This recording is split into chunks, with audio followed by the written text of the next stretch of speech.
Okay,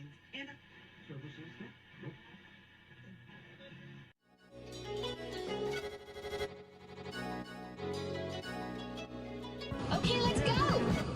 He wants to jump 1,000 cars. Sir, you have 1,000 cars. I don't think I'd attempt to try this stunt. Or we owe this horsepower to Uncle Sam.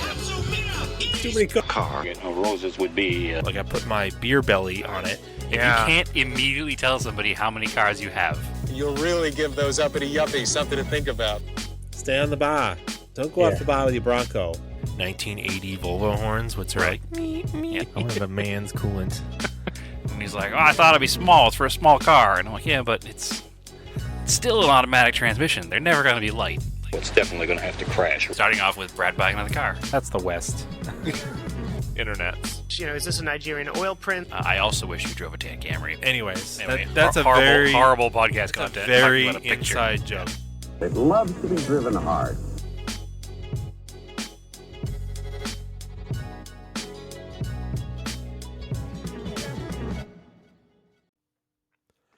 All right, welcome back to another episode of Auto Off Topic. How are you, Brad? Andrew, I'm wonderful. This is our third podcast in a week and a half, and our 2 weeks. No, a week. A week? Yeah, Friday to Thursday to Thursday. Yep. And we still get stuff to talk about. Yeah. Can't shut us up. So the last episode that we had for the Transamerica Trail with Andy and Mercedes, there was an issue with the audio sync. I fixed it, so if you were upset and didn't finish listening, go back and you can listen to it again. It's all fixed. So Perfect. Yeah. Sorry about that. Perfect. We were trying to do 3 people, and then It's probably my dog's fault because I think that she unplugged the plug to my computer on my power strip, and I did not notice it because she was laying under the desk, and then she got startled by something and ran. And I think when she did that, she unplugged it. And I think that because my computer died partway through that, and I think that screwed up the system. So blame me, don't blame the dog. But yeah, probably my fault. So also, I have 2 corrections from the previous episode. I was still pretty angry about the NASCAR results. Yep. And I threw out my wild conspiracy theory about the Hendrick teams. Yes. It turns out that the 24 car was in second place when his tire blew, so Yes. probably not something that was done intentionally. So I just wanted to be angry and wanted to start a conspiracy theory, I guess. So still sketchy, but a little bit less knowing that he was in second place. He probably would not have on purpose caused a yellow flag from second place. If anything, they would have had the 5 car do it from 4th or 5th place and have the 24 car get the possibility to win. Maybe not. Maybe there is still a giant conspiracy theory and I shouldn't be discrediting it, but that's where I'm at. And the second thing is I do not think that the Starion has clear coat. I discussed that in the podcast. I think that it's a non-clear coated car, and my father called me out on that, and I checked, and he is correct. There is no clear coat. The car has just been very well cared for, so it probably still has a pretty thick coat of wax on it, or something that makes it not typical old white non-clear coated paint and not chalky. So it is not clear coated. He personally corrected me on that because he walked. I corrected you as well. He told me that he was going to tell you because he came over. Well, my dad and I were working on the Volvo, so came over to the garage. Well, I will like to say to him that he said that no Japanese cars then had clear coat, but I will go out and say for a fact that my 78 Colt, which is a Mitsubishi Lancer, definitely has clear coat because you can see the clear coat is burning off of it. Yeah. Nonetheless, it had clear coat. Any solid colored paints didn't. Correct. Definitely not at that time. So it's also probably the reason that there are a couple of corners in the car where the paint is rubbed all the way through from years of polishing that non-clear coated paint. Eventually you run out of paint. Mm-hmm. So like both quarter panels at the very end of the car have no paint left on the very corners. It's been rubbed through all the way. Is the Colt? No, Which on car? the Starion. Oh, okay. Sorry, on the Starion, because the Colt has clear coat, so Oh, it does not have any rub through areas. It has burned through in the clear coat, but does not have rub through yet, ah. except on the roof where the clear coat is no longer there. So, but yeah, the car is definitely not clear coated. So I'll take that into consideration as I clean and detail it more. But those are my pedantic corrections. I can admit when I'm wrong. I promise. Although I think I said maybe clear coated. I don't think I said definitely clear coated. So I don't know. If only it was a recording of it that we go back and listen to. yeah, it's not my job. Yeah, it's not mine either. Clearly, why some of the editing doesn't go very well sometimes. Yeah. It's funny. It usually works fine, and then sometimes it doesn't work. And I don't know. I'm using the auto editing of the software. I don't know how much of it is an AI. It says AI. I don't know. It could be a buzzword. I don't know. It sort of figures out probably the highs and lows and the peaks, and just kind of figures it out. Who knows? Everything is AI, Andrew. Yeah. And I don't know. I'm using it to automate something that's kind of boring, which is not listening to this podcast. That's not boring. Editing the podcast. Listening to it right after you recorded it. Yeah. Yeah. Also, listen, there are useful functions of AI. It's just the useful function is something like that, not stealing artwork and reposting it as It your would own. be weird if we wrote a script and then told Google to voice it into a podcast and then said that was the Auto Off Topic podcast. That would feel very strange. I don't think I have any interest in listening to a podcast like that. No. Nor do I have any interest in watching the completely AI generated movie with AI generated actors. So, No. Anyway, I don't want to talk about AI. Let's see. What have we got? There's a little bit of car news that leaked out kind of strangely. I think about the Mitsubishi engineers still want to bring back the Evo. okay. Did you see that? Do the people with the paycheck with the control of the cash flow want to put out an Evo? Because that's the important part. Yeah. Mitsubishi engineers expressing their desire to bring back the Lancer Evolution, suggesting that the company hasn't entirely abandoned the notion.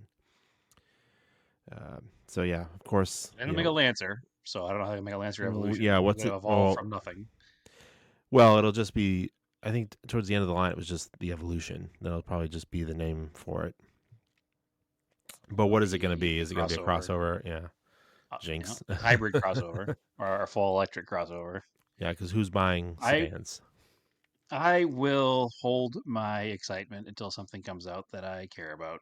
That being said, they have made Evo SUVs in the past that I am obsessed with. So it's not impossible to do that. They made the Pajero Evo, which is an amazing vehicle based on an SUV. So it's not entirely a lost cause until it is a lost cause.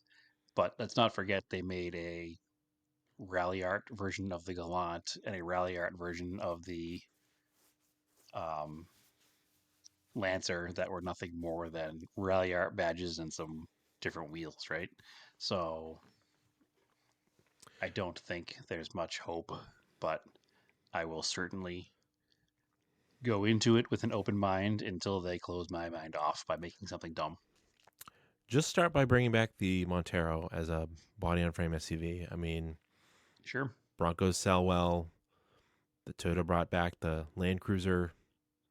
That sells. Yep. Like, I don't think you could not sell them. Like, I think people would actually buy them if you had. And if you bring it in as a competing vehicle to those kinds of vehicles with a slightly lower price point, I think you'd have a winner on your hands. You can even base it on Those some are Nissan parts if you really want yeah. to. I mean, the Land Rover, the Land Cruiser, is that what it is? Yeah. Yeah. It's like $75,000. Yeah. So it's incredibly expensive.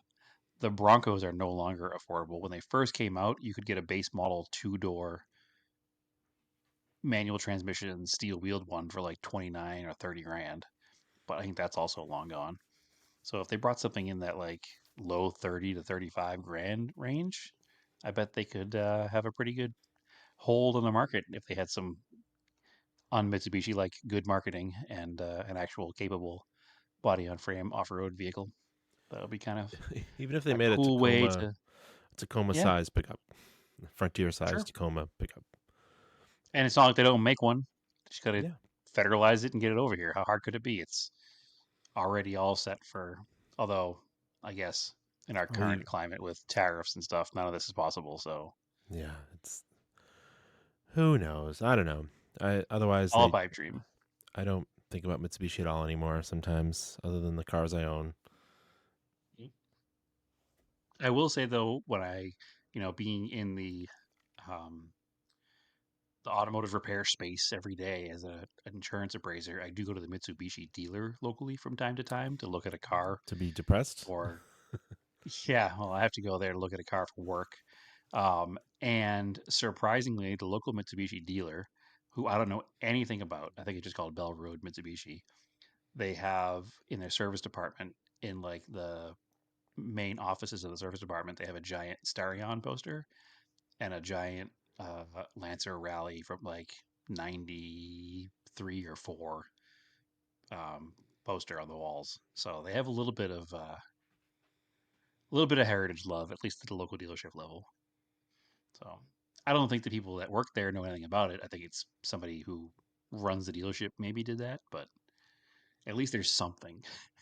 Most Mitsubishi dealers are barren of any history. Every first gen Outlander Sport I see now, like the early ones, just look like a clapped out Nissan Versa. Like same energy now. It's For bad. sure. Are you talking first gen like 2003? Oh no, those have disappeared up here from rust. Yeah, there's not many left Uh, here either. I'm talking, yeah. So that's not even correct. I'm talking the ones that came out in like 13. The little Like ones, my sister's car. the first one she had after the Yeah, Lancer.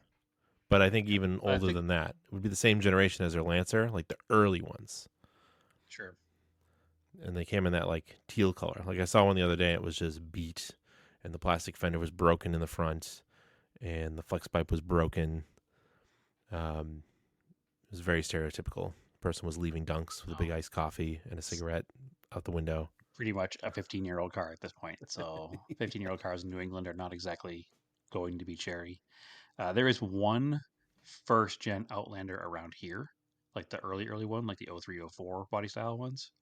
Um, but it's super rad because it's got a 4G63 turbo Oh, there you go. and it has a 6-speed manual, and it also has the same wheels that are on my Eclipse, the ones from like the original 1990 ad brochures. And it's driven obviously by a Mitsubishi enthusiast, kid named Brandon, who I actually bought my 6-bolt timing cover off of. So he's got a bunch of Mitsubishis at his house, but his daily is that first gen Outlander with a 4G63 Evo, like Evo 8 motor in it. So super Yeah, cool. that's really cool. It's really cool. Yeah. Yeah. It actually was stolen about a year ago, and he found it and got it back with no damage somehow. Nice. Well, So totally random. good that he got it back. Not nice that it was stolen. No, absolutely. And Brandon's a super cool guy. Like if you ever need any Mitsubishi parts, or like I shouldn't say Mitsubishi parts, if you ever need any DSM parts in Arizona, he's the go-to guy. He's got a yard full of first gen stuff. Ah, cool. Well, Anyway, yeah, I don't know. Get anything else? That's pretty much all the car news I have. I mean, it's the first time we've had car news in 3 years, so good on you for having something. There's not much. I don't. Literally, I haven't seen any. I mean, I'm not even being. I don't. I haven't seen any new car that's like that looks cool. I don't. I'm trying to think of something. Like, No. and I don't feel like that's. I like to think it's not me getting older and just liking old stuff, because there are sometimes new stuff that comes out. I'm like, that's pretty cool. but I haven't seen anything that does anything for me. I mean, there are a couple available vehicles that are like, if gun to head buy a car right now, like I like the Corolla GR. I like Yeah, the I do like that. 86 and the Subaru BRZ. Those are fine. And I like the new Z car, and I don't hate the Supra. Like there's definitely some sports cars out there Yeah, that aren't terrible, and there's still manual transmission available in all of those cars that we just spoke of. So there's still some stuff out there. The Miatas are still good. There's it's just nobody's buying that stuff, and the stuff you see day to day is just carbon copied crossovers. Like there's no difference. I had to do an insurance claim for a Aston Martin DBX. yeah. So that's their like big SUV. I don't know if it's shared with any other big SUV, but if I didn't look closely at it, I could not have told you that it was a $200,000 to $300,000 SUV. It just looks like a, I don't know, MDX. Like there's no definition to me of why that's a $200,000 plus vehicle.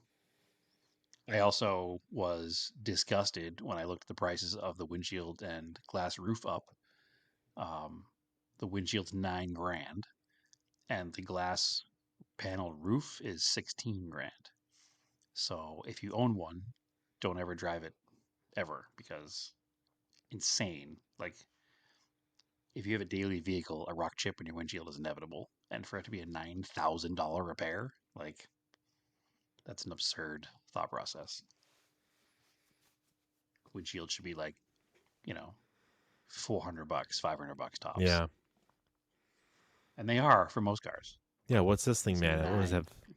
What does it have, like gold inlaid into it, like a astronaut like As face far as I shield or can tell, something? there's nothing special about it. It's just the fact that there are no aftermarket options because not enough of these vehicles exist Yeah, for an exactly. aftermarket company to make something, and Aston can charge whatever they want because it's the only option available. So it's Weird. like the entire windshield claim in his car is like, windshield and glass roof. It's almost $30,000 to fix it. Like it shouldn't cost the price of a Corolla to replace your chipped glass. Like it's kind of an absurd thought. It's not the most expensive glass I've ever dealt with. We dealt with a Bugatti Veyron glass, and that was like just shy of $50,000, like 50. So Nope. insane. No, thank you. No, I mean, and again, there's no reason for like these cars to even exist. It used to be that a supercar was like 100, maybe 150 on the high side, Mm-hmm. even up to like Ferrari F50 days. They would be 2 to 2.5 times more expensive than a normal sports car. Whereas now a normal sports car is 70 for like a Supra or something, right? And then your supercars are millions. Like it just doesn't make any sense to me. I don't understand, but I guess that's not for us. So I had to write I don't know if I talked about it here or not. I did a estimate on a 2021 McLaren 765 LT full exposed carbon fiber. Just the door alone was $75,000. Like this is a $200,000 repair. Mm-hmm. I mean, it makes sense for Like the car. it does, but it doesn't. A door shouldn't be $75,000. Like if you look on the internet, you can see the car I'm talking about. It's a Yeah. widely public viewed video of this kid getting hit in his McLaren. But I happened to Interesting. catch the assignment to write the estimate.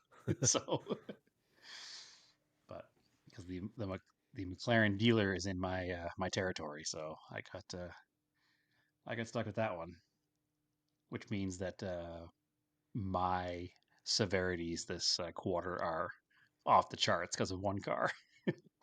I look like an outlier in the whole company right now. Yeah, it shouldn't cut against you because No, somebody's got an no. insane car. I wrote 10 Camrys today and a McLaren. Yeah. Yeah. I wrote 10 Camrys that cost the price of 1/8 of the McLaren repair.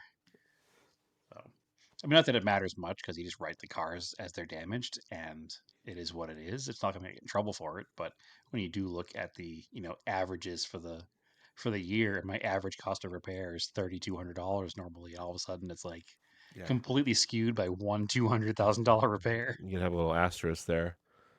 Yeah, should. That's performance enhancing time. But anyway, enough whining about cars that are way too expensive and shouldn't exist, and there shouldn't be enough people to purchase said vehicles. Um, what have you been working on, Andrew? My dad and I have been just slowly moving on the Volvo, just doing some of the wiring, but we got a lot of the big wires done. I think I talked about mounting the fuse relay panel. Set up the harness for that. Set up a little positive stud to go under the hood that we're gonna use like a junction point, and a circuit breaker as a junction point. So basically, the original car, the battery goes down to the starter, and then the car and the alternator junction at the starter, which is a bit much. So we just moved that up the firewall, basically on the inner fender.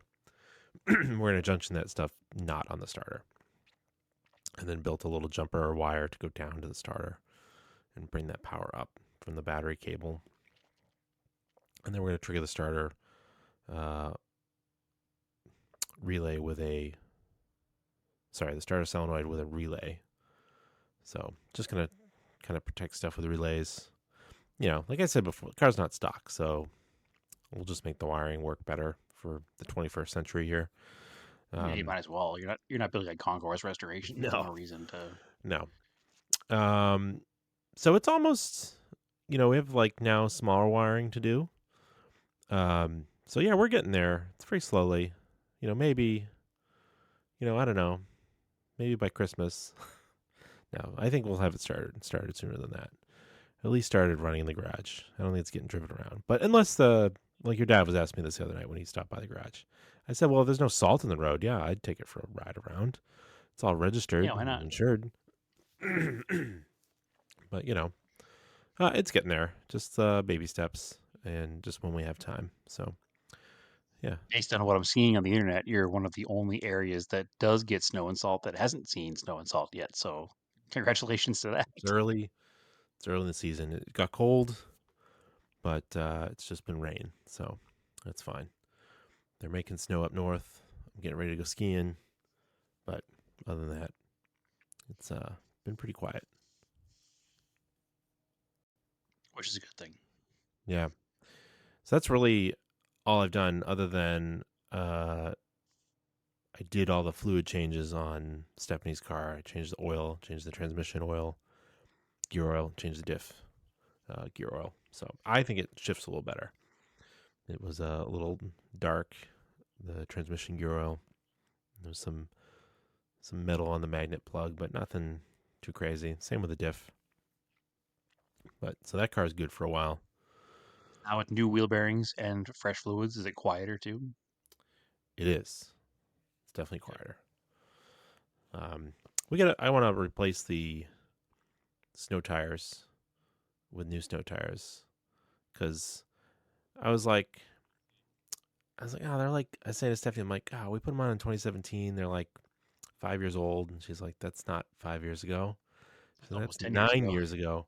Like, oh, yeah, you're right. So yeah, those are 9-year-old tires. They're not really at the wear bars, but we'll just get some new ones. It's time for new ones. Again, like we've talked about a lot, tires in New England don't age like tires in Phoenix, Arizona, but they do reach a point where they're not as effective as they used to be. Yeah, let's just put new ones on. It's like, they're not, I'm kind of adjusted to the price now of tires. They're not that much more than they were. Yeah, tires haven't had a huge impact on like batteries are double what they used to be, but tires seem to be, as long as you're not going anything too exotic, you can still get a set of tires around $600, I'd say. Yeah, I like the Vertesteins on my Volkswagen, so I was going to get her a set of those. And they're kind of more of a mild winter tire now. They're not like extreme setup for ice and stuff. Because really, the winters here are mostly just warm rain or freezing rain, cold rain. It's not like you just need a good tire for driving in the rain. We have Yep. like a rainy Need season. a good cold weather rainy season tire. Yeah. So with occasionally, maybe you drive in a little bit of snow. But the thing is, like, with the way her and I can work from home, and then schools are closed when it snows, it's like we don't actually have to go anywhere. So Yeah, rarely are you actually out of your house during a snow day. exactly, like I don't have to No. get to work in a snowstorm, luckily anymore. So Yeah. And then, your amount of your snow driving will be done in the Volkswagen to go skiing or to go up to New Hampshire or whatever, and you'll have snow tires on that. So it'll be yeah, fun. and I just know how to drive in the snow, so it's like not a big deal for me. Yeah, for many, many years we could not afford a second set of tires, so we just rocked our all year tires all year. Yeah. So Is what yeah, it is. what have you been working on for your project cars? A lot, a little, not a lot to talk about, I guess, but a lot of things have happened.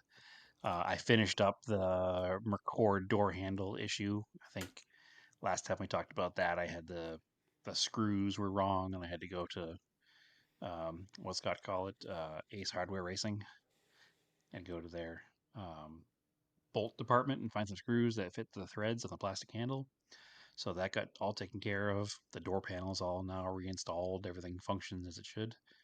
So that's going to start coming out this weekend for um, trying to show it as a vehicle for sale. So hopefully that moves it pretty quickly. A couple more things I want to do to it, but I'll get to that when I actually do them. Um, the big thing I've been futzing around with this week, even though I said I wasn't going to do it until I finished everything else, I have been anyway, is the white Starion, the 84. I talked about it last week. I had done the tape residue that was all over the side of the car. And then this week, for a couple hours after work each night, I've been going out there and cleaning things, like mostly interior stuff, because it's quite grody inside the interior. It sat for I don't know how long without that window glass, and who knows how long it was since it had been cleaned before that. Um, and I have to say, it is immaculate inside now that it's been cleaned. Like, there is maybe one small crack in a piece of trim here or there. There's one little tiny cut in the seat back, like the back of the front seat. Um, but it's nothing. It's nothing you'll ever see unless you're looking for it. The back seats are still like soft, brand new leather. For some reason, it looks like the seat belts in the rear have never even been plugged into their receptacles. Like there's no like surface scratches from being pushed into the seatbelt clicker, the receiver. Um, it's just it's been fun. It's been a lot of work, but it's been a good like no brain power really needed kind of not quite instant gratification, but quick gratification to kind of get through all of it. And the color of everything is coming back, and it's just overall just a I don't know. It's been a pretty amazing experience. Um, Shouts out again to another Chemical Guys product. There's a leather cleaning product that they have that I've been using. I took a picture of it. I was gonna tell you what it was, but now I can't find the picture, so I guess maybe I won't. Um, that's odd. Anyway, it's the Chemical Guys leather cleaner. I haven't even gotten to the point yet of using the leather conditioner. That'll be next. Um, but it really works really well. Um, it took what looked like hard old leather and cleaned it up to be almost new. Let's see, it's actually called Oh, I knew already what it was called. It's called leather cleaner. It Yeah. doesn't have a fancy name. I actually use it on the Volkswagen. It works on synthetic leather too. Yes, I was reading it. I was trying to use it on the dashboard, which is so the seating surfaces in the Starion are all real leather, and then all of the leather-looking pieces around the seating surfaces are vinyl, and it worked really well on that vinyl as well. It's And like it's pH balanced, I guess they yeah, say, so it's not going to affect the dyes and the colors. yeah. I use it Um, definitely on the steering wheels, the leather steering wheels on the Subaru and the All-Track. Yeah, other than the very top edge of the steering wheel in this car, it cleaned up very nicely. The problem with the top edge of the steering wheel is that it's missing leather. So Yeah, there's nothing I can do about that. That's a combination of and maybe the guy wore a ring or yeah, I know he smoked. So yeah, and the not the conditioner. Yeah, you said the conditioner. I believe the conditioner has, or maybe there's a different version of it. I have one that after I clean it, it's from Chemical Guys, and it's a ceramic coating in it, so it keeps at least in the Volkswagen, it keeps the synthetic stuff looking really nice and easy to clean again.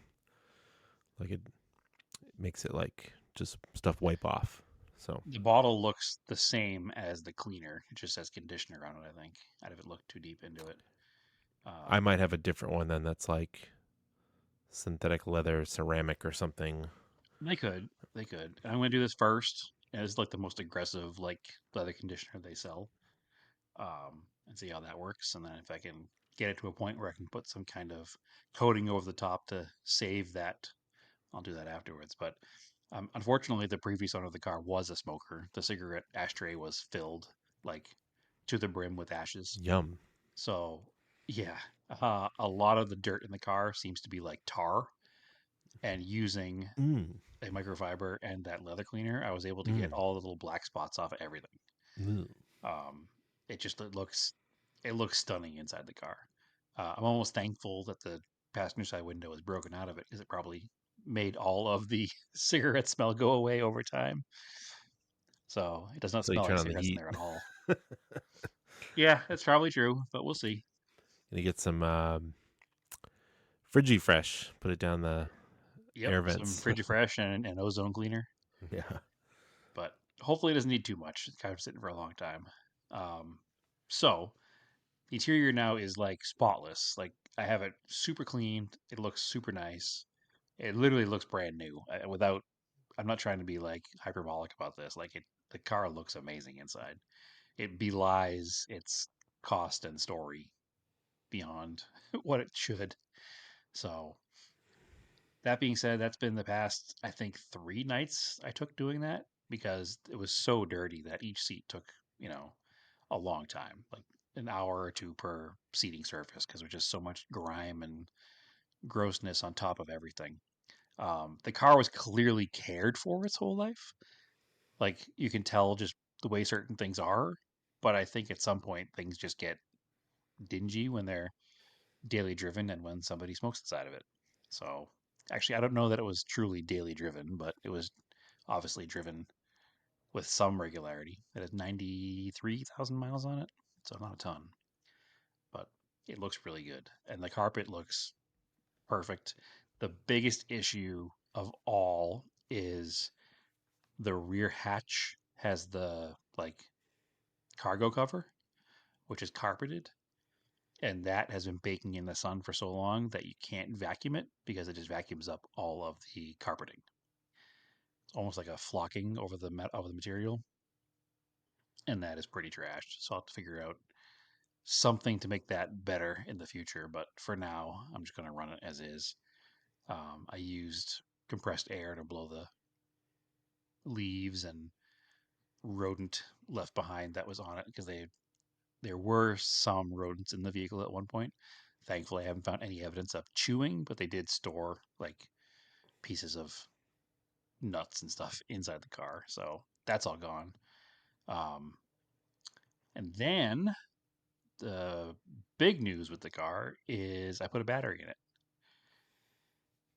and it did nothing, and I was a little panicked. checked the battery. Battery had 12.4 volts, so it should have been enough to make the car come on. At least cycle through all the lights to make sure everything worked. But it just did nothing.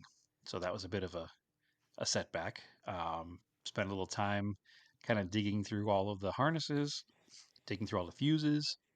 It turns out there's a broken connector. So off of the positive cable on the battery, there's a wire that goes down underneath like the fender well area. And I assume it has something to do with the ignition. I haven't actually looked and seen what it is, but there's a broken connector on it and the connector had come apart. So I pushed that back together and everything came to life.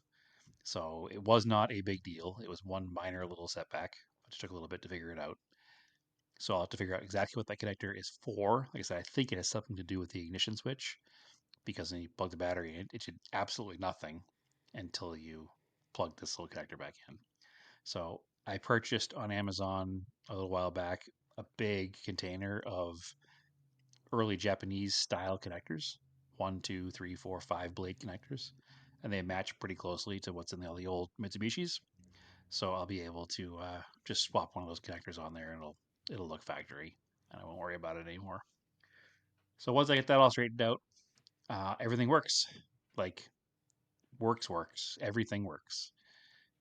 Headlights go up and down. Headlights turn on and off. Marker lights work. Fog lights. Well, one of the 2 fog lights works, so I assume the other one's just burnt out. Has tail lights. It has interior lights. The windows go up and down. Well, one window goes up and down. The other one, I hear the regulator moving, but there's no glass. The mirrors work. The door chime works. It plays that same rendition of How Dry I Am that my other 84 played, with the door open and no key in the ignition.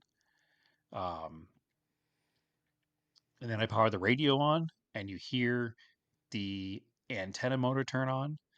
At some point, the antenna was broken off the car, so it doesn't actually come up, but the motor works. So if I find a replacement antenna, that can just go right in there, and that'll work still. All the speakers work. They're not scratchy. There's no rattling. They sound like a typical higher end car in the 80s, which is to say acceptable. It's not going to win any bass competitions, but it's acceptable. The only thing out of everything that I tried that did not work was the turn signals. So they didn't do anything. They made no noises or anything. It's probably the four-way works, switch. the switch engages. What's that? Did you try the 4-way switch? That's usually on a Mitsubishi. It goes bad. Like the flasher itself? The 4-way, yeah, for the hazards. The hazard switch. Yeah. Everything runs through that, and that's pretty typical, remember? So that's newer Mitsubishi. Nope. Would be the older ones, too. Everything runs through it. So check that. I'll have to look, because I think it's different in the earlier cars. Because I've had a similar issue with the Colt, and it was not through the hazard switch.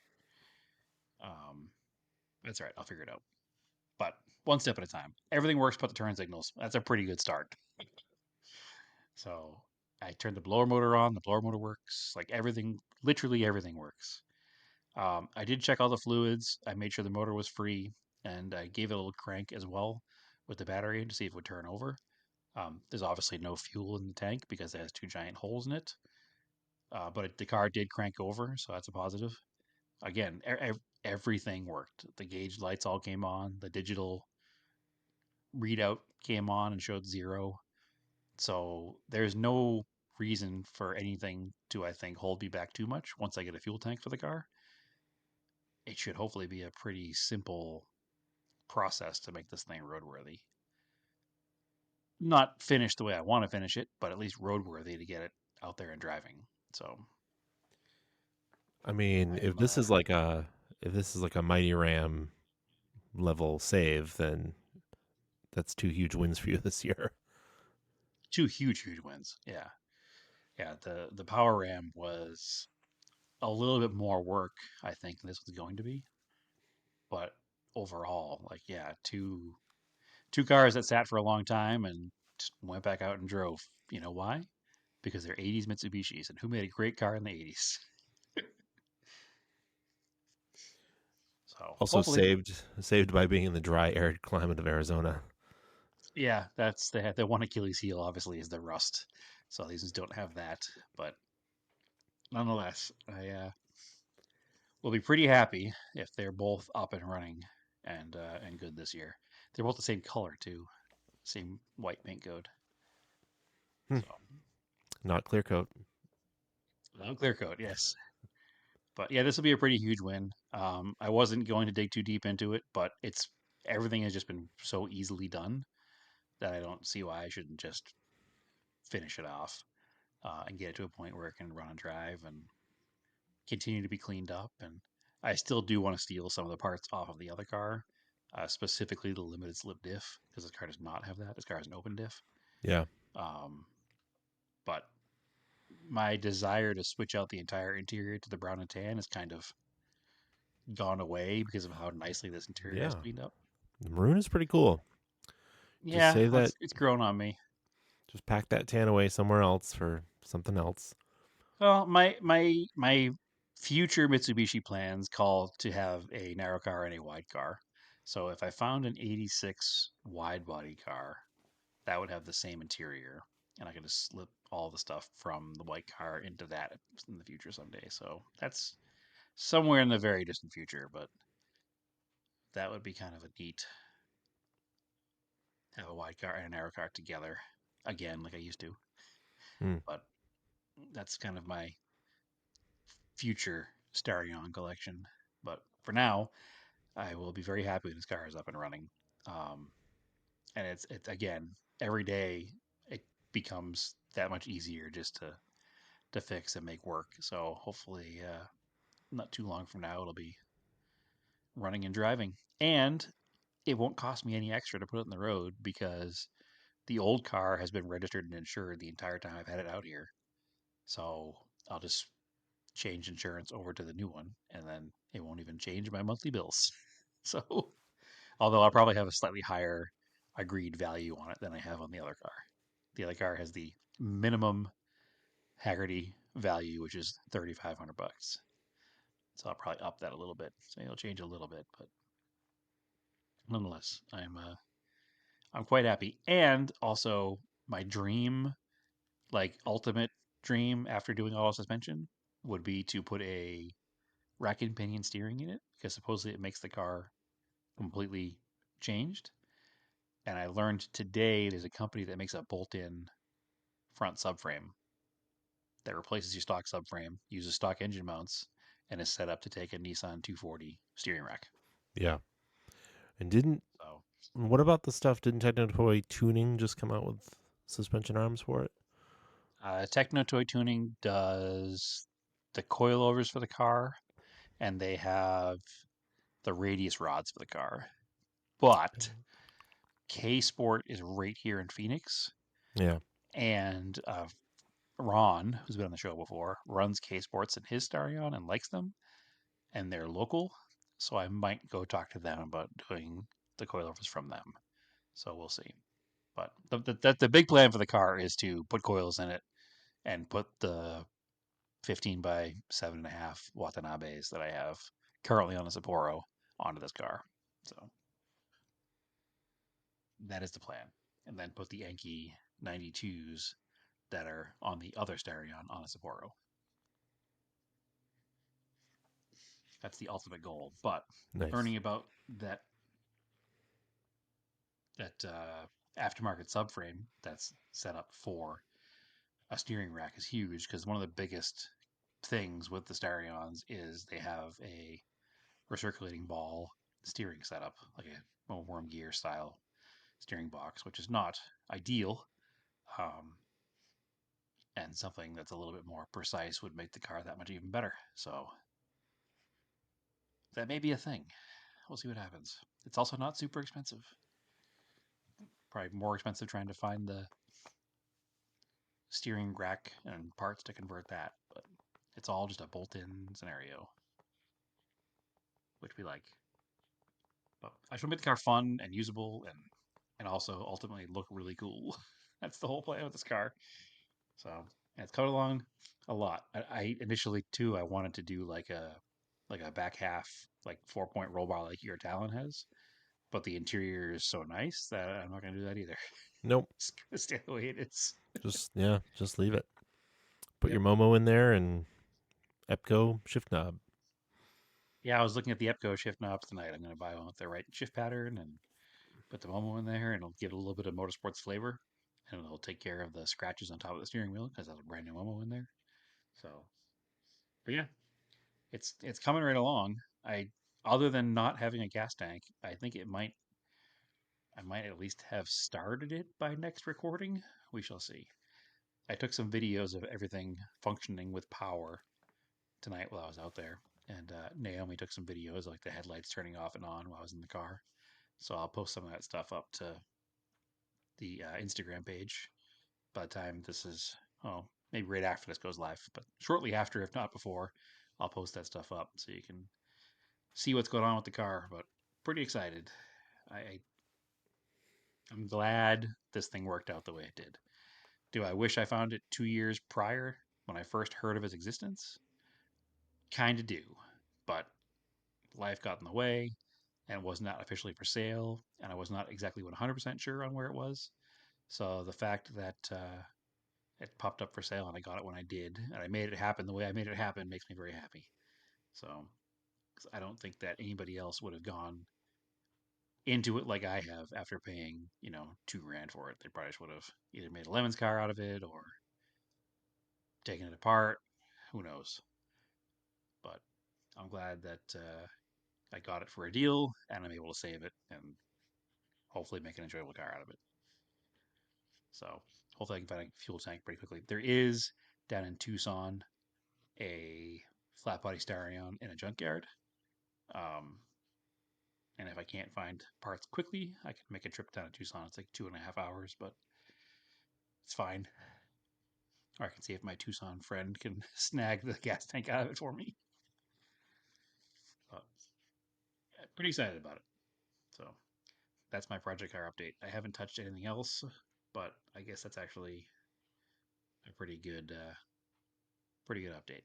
So it's been a lot of labor, but not a lot to describe what I did because I just cleaned things. Nothing wrong with that. Nope. I like cleaning stuff. Getting ready to do other Yeah, stuff. it's cathartic, man. Especially when things clean up as nicely as it's cleaning up. It's just it's a calming, like it's super fun, super rewarding way to do it, and I can't wait for people to see the pictures. Yeah, it's a lot easier working on the Volvo and it's not all grubby. So Yep. that's why I like doing it. Well, yeah, that brings the end of this week's episode. Mostly just project car updates, a little bit of chat, a little check in. So that's what it is, man. Save RC stuff for next week.